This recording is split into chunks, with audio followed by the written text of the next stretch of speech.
Dinedma raw ni Vice President Sara Duterte si Speaker Martin Romualdez na mag-cross ang landas nila kagabi. Pero ang sabi ni Duterte, wala siyang nakita. Ang tatay naman ng bise na si dating Pangulong Rodrigo Duterte nagbabalang magbabalik politika kapag in-impeach si VP Sara. Nasa frontline ng balitang yan si Jenny Dongon. Launching of isang kaibigan. Nag-book reveal kanina si Vice President Sara Duterte sa Esteban Abad Elementary School sa Quezon City. Ang title ng libro, Isang Kaibigan, written by VP Sara. Bahagi yan ng sisimulang ipatupad sa Enero na Catch Up Friday o kada Biyernes na reading exercises ng mga estudyante hirap magbasa. Ang tema ng libro ng bise na minsang binansagang agila ay tungkol din sa isang ibon.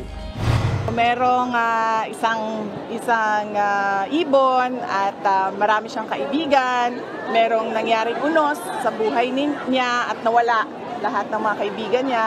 Akala niya nawala lahat, pero merong isa na bumalik at tumulong sa kanya. At yun yung lesson doon sa libro, yung friendship and kindness. Nagkataon ang launching ng libro sa gitna ng umuugong na usap-usapan na umunoy planong impeachment laban kay VP Sara. Rumesbak naman dyan ang kanyang ama na si dating Pangulong Rodrigo Duterte. Sabi niya sa panayam ng SMNI. Alam mo, pag ginawa ninyo yan, babalik ako sa politika. Papilitan ako, it's either I run for senator or I will run for vice president. Baski matanda na ako.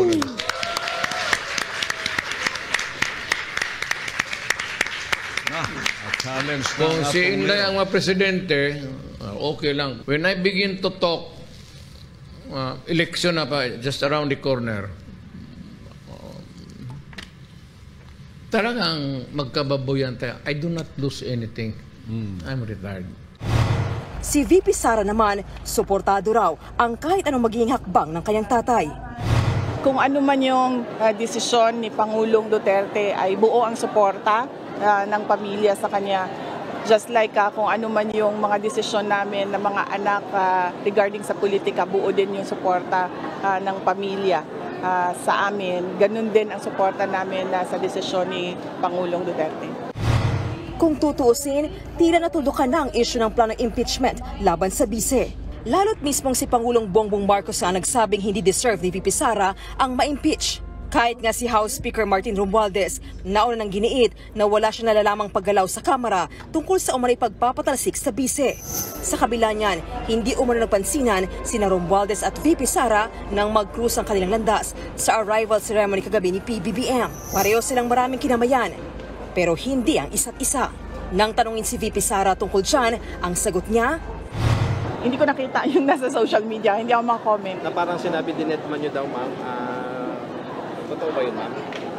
Wala akong nakita. Nagbabalita mula sa Frontline, Jenny Dongon, News 5. Mga kapatid, Lucy Cruz Valdez po, maging maalam at may pakialam sa mga napapanahong balita sa bansa. Tumutok at mag-subscribe sa News 5 social media pages.